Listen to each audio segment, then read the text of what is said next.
ധാരാളം പ്രേക്ഷകർക്ക് വളരെയധികം ഇൻട്രസ്റ്റ് ഉള്ള അല്ലെങ്കിൽ ഇഷ്ടമുള്ള ഒരു സ്വീറ്റാണ് കോഴിക്കോടൻ ഹൽവ എന്ന് പറയുന്നത്. അതിൻ്റെ ഫാൻസ് തന്നെയുണ്ട്. കേരളത്തിൻ്റെ ഏറ്റവും ബെസ്റ്റ് സ്വീറ്റ്സ് എടുത്തു കഴിഞ്ഞാൽ അതിൻ്റെ അകത്ത് ഹൽവ കാണാതെ ഇരിക്കില്ല, പ്രത്യേകിച്ച് കോഴിക്കോടൻ ഹൽവ. എന്നാൽ ഈ കോഴിക്കോടൻ ഹൽവയെ എങ്ങനെ ഓൺലൈൻ വഴി വിൽക്കാം എന്നതാണ് ഇന്ന് ഞാൻ നിങ്ങൾക്ക് ഷെയർ ചെയ്തു തരുന്നത്. എൻ്റെ പേര് ആൽബിൻ. ഇതേപോലുള്ള അറിവുകൾക്ക് നിങ്ങൾ ഇൻട്രസ്റ്റ് ആണെങ്കിൽ please like, share and subscribe. അപ്പോൾ നമുക്ക് നോക്കാം. അതേപോലെ തന്നെ ഓൺലൈൻ വഴി നിങ്ങൾ ഒരു പ്രോഡക്റ്റ് വിൽക്കണം എന്ന് ആഗ്രഹിക്കുന്നുണ്ടെങ്കിൽ, അതേപോലെ തന്നെ ഓൺലൈൻ വഴി ഒരു ബ്രാൻഡ് ബിൽഡ് ചെയ്തുകൊണ്ട് ഒരു പ്രോഡക്റ്റ് വിൽക്കണം എന്ന് നിങ്ങൾ ആഗ്രഹിക്കുന്നുണ്ടെങ്കിൽ ഡിസ്ക്രിപ്ഷൻ ലിങ്ക് കൊടുത്തിട്ടുണ്ട്, വാട്സപ്പ് ഗ്രൂപ്പിലേക്ക് ജോയിൻ ചെയ്യാം. അപ്പം നമുക്ക് നോക്കാം. ആദ്യം നമുക്കൊരു സ്പേസ് ആണ് വേണ്ടത്. കാരണം ഹൽവ ഉണ്ടാക്കണം, അതിന് വേണ്ടുന്ന സ്പേസ് ആണ് ആദ്യം നമുക്ക് വേണ്ടത്. രണ്ടാമത് ഉണ്ടാക്കാൻ അറിയുന്ന ഒരു ഷെഫ് നമ്മുടെ കൂടെ വേണം.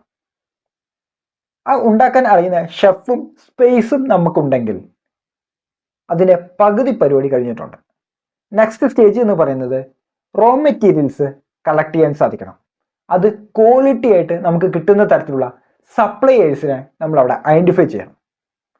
അപ്പോൾ അതിന് യൂസ് ചെയ്യുന്ന ഏത് തരത്തിലുള്ള മെറ്റീരിയൽസ് ആണെങ്കിലും, ഡ്രൈ ഫ്രൂട്ട്സ് ആണെങ്കിൽ ഡ്രൈ ഫ്രൂട്ട്സ്, ഏത് തരത്തിലുള്ള മെറ്റീരിയൽസ് ആണെങ്കിലും അത് ക്വാളിറ്റിയിൽ നമുക്ക് ലഭിക്കുകയും വേണം. എന്തുകൊണ്ട് ക്വാളിറ്റി വേണമെന്ന് പറയാൻ പോകുന്നത്, കസ്റ്റമർക്ക് നമുക്ക് ക്വാളിറ്റി ആയിട്ട് കൊടുക്കാൻ കഴിയണം. ക്വാളിറ്റി ആയിട്ട് കൊടുത്തു കഴിഞ്ഞാൽ കസ്റ്റമർ റഫറൽ നമുക്ക് തരും, ഒന്ന്. രണ്ടാമത് വാങ്ങിച്ച കസ്റ്റമർ റിപ്പീറ്റ് ആയിട്ട് നമ്മുടെ കയ്യിൽ നിന്ന് പർച്ചേസ് ചെയ്യുകയും ചെയ്യും. അപ്പോൾ ക്വാളിറ്റിയുള്ള പ്രോഡക്റ്റ് കൊടുക്കാൻ നമുക്ക് സാധിക്കണം. അപ്പോൾ ഇത്രയും കാര്യം കംപ്ലീറ്റ് ആയി കഴിഞ്ഞാൽ നെക്സ്റ്റ് സ്റ്റേജ് എന്ന് പറയുന്നത്, ഒരു ഫുഡ് പ്രൊഡക്ട്സ് നമ്മൾ സെല്ല് ചെയ്യാൻ വേണ്ടി പോവുകയാണെങ്കിൽ നിർബന്ധമായിട്ടും FSSAIയുടെ ലൈസൻസ് വേണം, അതായത് ഫുഡ് സേഫ്റ്റിയുടെ ലൈസൻസ് വേണം.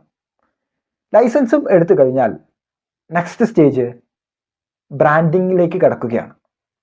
ബ്രാൻഡിങ്ങിലോട്ട് കിടക്കുന്നതിൻ്റെ ഭാഗമായിട്ട് ആദ്യം വേണ്ടത് ഒരു ട്രേഡ് നെയിമാണ്, ഒരു പേര്. പേര് നമ്മൾ ഐഡൻറ്റിഫൈ ചെയ്ത് കഴിഞ്ഞാൽ അതിന് ലോഗോ ഉണ്ടാകണം. ലോഗോ മാത്രം പോരാ, ഈ പേരിന് ട്രേഡ് മാർക്ക് കിട്ടുമോ എന്നും അതേപോലെ തന്നെ അറിയേണ്ടതാണ്. ഡൊമൈൻ നെയിം അവൈലബിൾ ആണോ എന്നതും കൂടെ നമ്മൾ അറിയണം. ഒന്നെങ്കിൽ .in അല്ലെങ്കിൽ .com. ഈ രണ്ട് ഡൊമൈൻ നെയിമിൽ അല്ലെങ്കിൽ ഡൊമൈൻ എക്സ്റ്റൻഷൻ ഏതെങ്കിലും ഒന്ന് നമുക്ക് കിട്ടുമോ എന്നും കൂടെ നമ്മൾ നോക്കണം. അതായത് ട്രേഡ് മാർക്ക് വേണം, ഡൊമൈൻ നെയിം വേണം. ഇത് രണ്ടും കംപ്ലീറ്റ് ആയി കഴിഞ്ഞാൽ നെക്സ്റ്റ് ഡിസൈനിങ്ങിലോട്ട് കയറണം. പല തരത്തിലുള്ള ഹൽവകൾ നമുക്ക് കാണാൻ സാധിക്കും. അപ്പോൾ ജാക്ക് ഫ്രൂട്ട് ഹൽവയാണെങ്കിൽ ജാക്ക് ഫ്രൂട്ടുമായി കണക്ട് ചെയ്യുന്ന പാക്കേജിംഗ് ആയിരിക്കണം വേണ്ടത്. അതേപോലെ തന്നെ പച്ചമാങ്ങയുമായി ബന്ധപ്പെട്ട ഹൽവയാണ് ഉണ്ടാക്കുന്നതെങ്കിൽ പച്ചമാങ്ങയുമായി കണക്ട് ചെയ്യപ്പെടുന്ന തരത്തിലുള്ള പാക്കേജിംഗ് ആയിരിക്കണം അവിടെ വേണ്ടത്. അപ്പോൾ ഏത് തരത്തിലുള്ള ഹൽവയാണോ ഉണ്ടാക്കാൻ വേണ്ടി പോകുന്നത് അതുമായി കണക്ട് ചെയ്യപ്പെടുന്ന പാക്കേജിംഗ് വേണം. കാരണം കസ്റ്റമറോട് കമ്മ്യൂണിക്കേറ്റ് ചെയ്യുന്നത് ഈ പാക്കേജിംഗ് ആണ്. അതുകൂടാതെ തന്നെ പാക്കേജിംഗ് ഡിസൈൻ ചെയ്യുന്ന സമയത്ത് മാനുഫാക്ചറിങ് ചെയ്യുന്ന സ്ഥലവും കാര്യങ്ങളും അഡ്രസ്സായിട്ട് കൊടുത്തിരിക്കണം. അതേപോലെ തന്നെ FSSAI ലൈസൻസിൻ്റെ ID-യും നമ്മളവിടെ കൊടുത്തിരിക്കണം. ഇത് മറക്കരുത്. ഇത് കഴിഞ്ഞാൽ നെക്സ്റ്റ് സ്റ്റേജ് പ്രൊഡക്റ്റ് പാക്കേജിങ്ങിലായി. ഇത് മാർക്കറ്റിംഗ് വേണം, സെല്ല് ചെയ്യണം. അപ്പോൾ ഇതിനു വേണ്ടിയിട്ട് ലിസ്റ്റ് ചെയ്യണം. എവിടെ? ഓൺലൈനിൽ. അപ്പോൾ ഇവിടെ നമുക്ക് ചെയ്യാൻ സാധിക്കുന്നത് ആമസോണിലോ ഫ്ലിപ്കാർട്ടിലോ വേണമെങ്കിൽ ലിസ്റ്റ് ചെയ്യാം, സ്വന്തം വെബ്സൈറ്റിൽ ലിസ്റ്റ് ചെയ്യാം, അതുകൂടാതെ തന്നെ ക്യുക്കോമേഴ്സിലും ലിസ്റ്റ് ചെയ്യാം.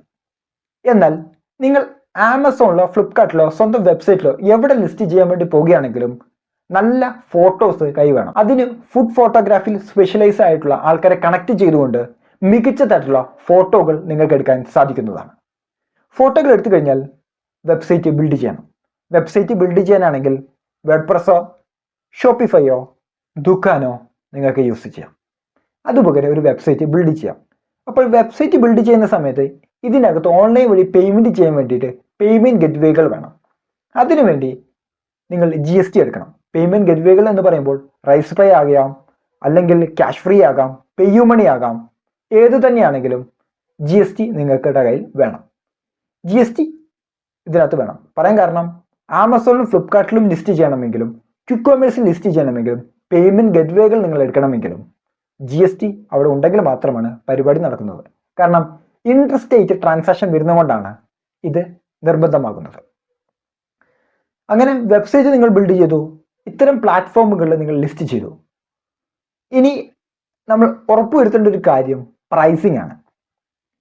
പ്രൈസിങ് നമ്മൾ ചെയ്യുന്ന സമയത്ത് നിർബന്ധമായും ശ്രദ്ധിക്കേണ്ടത് കസ്റ്റമർക്ക് ഏത് പ്രൈസിൽ നമുക്ക് സെല്ല് ചെയ്യാൻ സാധിക്കും, അല്ലെങ്കിൽ നമ്മൾ ഇട്ട പ്രൈസിൽ നമ്മൾ ടാർഗറ്റ് ചെയ്യുന്ന കസ്റ്റമർ വാങ്ങാൻ ചാൻസ് ഉണ്ടോ എന്നതാണ് നമ്മൾ അവിടെ അറിയേണ്ടത്. അപ്പോൾ പലതരത്തിലുള്ള കാര്യങ്ങൾ പ്രൈസിനകത്ത് ഉൾക്കൊള്ളിച്ചിരിക്കണം. അതായത് നമ്മുടെ പ്രൊഡക്ഷൻ കോസ്റ്റ് മൊത്തത്തിൽ എത്ര രൂപ വരുന്നുണ്ട്, ടാക്സ് എത്ര പെർസെൻറ്റേജ് വരുന്നുണ്ട്, അതേപോലെ തന്നെ നമുക്ക് ഷിപ്പിങ്ങിന് എത്ര പ്രൈസ് വരുന്നുണ്ട്, അഡ്വർടൈസിങ്ങിന് വേണ്ടി എത്ര പ്രൈസ് വരുന്നുണ്ട്, എത്ര എമൗണ്ട് ആണ് നമ്മുടെ ലാഭമായിട്ട് വരുന്നത്. ഈ കാര്യങ്ങളിൽ ഒരു വ്യക്തത നിർബന്ധമായും ഉണ്ടായിരിക്കണം. പ്രൈസിങ്ങിൽ പാളിയാൽ മൊത്തം പാളി എന്നതാണ് അതിൻ്റെ അർത്ഥം. പ്രൈസിങ്ങിൽ പാളാൻ പാടില്ല. അതുകൊണ്ട് ഇത്രയും കാര്യങ്ങൾ മൊത്തം കണക്ട് ചെയ്തുകൊണ്ട് വേണം പ്രൈസിങ് നിങ്ങളവിടെ ഫിക്സ് ചെയ്യേണ്ടത്. ഇനി നമ്മൾ നാട്ടുകാരെ അറിയിക്കണം. നാട്ടുകാരെ അറിയിച്ചാൽ മാത്രമാണ് പ്രൊഡക്റ്റ് അവർ വന്ന് പർച്ചേസ് ചെയ്യുന്നത്. അപ്പോൾ അതിനുവേണ്ടി ഇൻഫ്ലുവൻസർ മാർക്കറ്റിംഗ് യൂസ് ചെയ്യാം, വേണമെങ്കിൽ കൊളാബറേറ്റ് ചെയ്യാം. കൂടാതെ നിങ്ങൾക്ക് സോഷ്യൽ മീഡിയ ആഡ് അല്ലെങ്കിൽ ഗൂഗിൾ ആഡ് ഇത് നിങ്ങൾക്ക് ചെയ്യാം. SEO സെർച്ച് എഞ്ചിൻ ഒപ്റ്റിമൈസേഷൻ ചെയ്യാം. കണ്ടന്റ് സ്ട്രാറ്റജികൾ അല്ലെങ്കിൽ ബ്ലോഗുകളും മറ്റൊക്കെ ആർട്ടിക്കിൾ റൈറ്റ് ചെയ്തുകൊണ്ട് നിങ്ങൾക്ക് ഓഡിയൻസിനെ നിങ്ങളിലേക്ക് അട്രാക്റ്റ് ചെയ്യുകയും ചെയ്യാം. അപ്പോൾ പല മെട്രിക്സുകളെ ഉപയോഗിച്ചുകൊണ്ട് അല്ലെങ്കിൽ പല മാധ്യമങ്ങളിൽ പരസ്യം ചെയ്തുകൊണ്ട് കസ്റ്റമറെ നിങ്ങളുടെ വെബ്സൈറ്റിലൂടെ പർച്ചേസ് ചെയ്യിപ്പിക്കണം.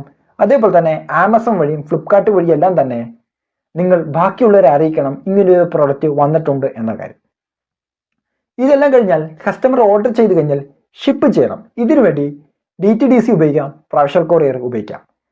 ഇതല്ലെങ്കിൽ മറ്റൊരു ഓപ്ഷൻ എന്ന് പറയുന്നത് കൊറിയർ സർവീസുകൾ ഇൻ്റഗ്രേറ്റ് ചെയ്യുന്ന പ്ലാറ്റ്ഫോമുകളുണ്ട്. ഉദാഹരണത്തിന് ഷിപ്പ് റോക്കറ്റ് ഉപയോഗിക്കാം.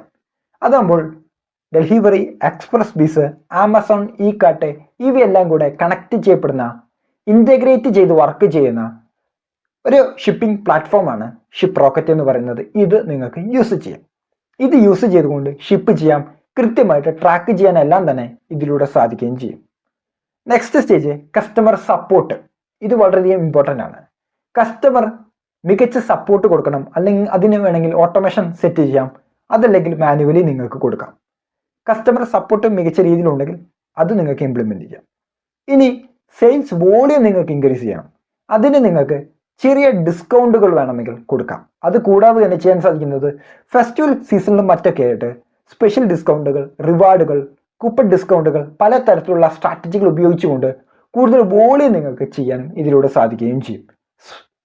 ഒന്നും കൂടി എടുത്തു പറയുകയാണെങ്കിൽ നോർത്ത് ഇന്ത്യൻസിനെ സംബന്ധിച്ചിടത്തോളം ദീപാവലിക്ക് നിങ്ങളൊരു ഡിസ്കൗണ്ട് കൊടുത്ത് കൂടുതൽ കസ്റ്റമർ വേണമെങ്കിൽ അക്വയർ ചെയ്യുകയും ചെയ്യാം ഇതിലൂടെ. അപ്പോൾ ഈ വീഡിയോ വളരെ ഉപകാരമെങ്കിൽ please like, share and subscribe. അടുത്ത വീഡിയോയിൽ മറ്റൊരു ടോപ്പിക്കുമായി നമുക്ക് വീണ്ടും കാണാം.